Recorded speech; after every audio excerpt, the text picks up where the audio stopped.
Singing by Pawan Phulwaniya. Chauriya ge ge anoge ge anoge ye baat kar to maja ge to sat sat ka ye baat kar to ye baat kar to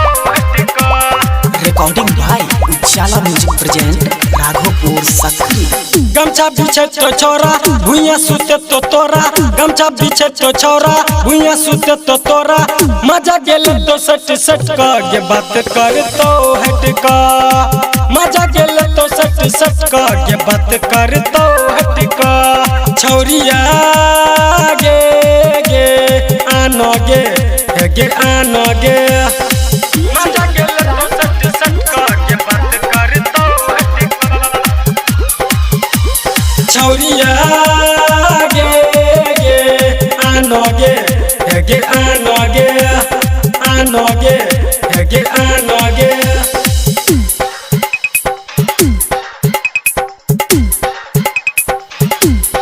लड़की समझ के तोरा पटेल को ओट से ओट के तोरा subtle को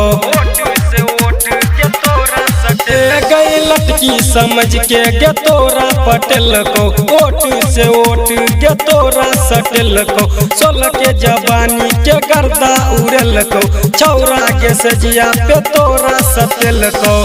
गमछा बिछे तो छोरा भुइया सुते तो तोरा गमछा बिछे तो छोरा भुइया सुते तो तोरा मजा गेले तो सट सट का ये बात कर तो हट का मजा गेले तो सट सट का ये बात कर तो हट का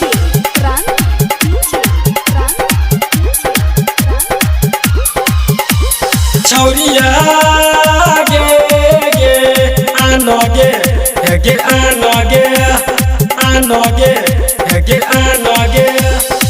मजा गेले तो सट सट का ये बात कर तो हट का दरभंगा बाजार में तोरा घूमेल को body lesson fire lovely king के तोरा दिल को body lesson fire lovely king के तोरा दिल को दरभंगा बाजार में तोरा घूमेल को बॉडी लोसन फायर लवली किंग के तोरा दिल को राइटर रमन के तू केला बीमार गे पवन फुलवनिया मांगे छोदनु अनार गे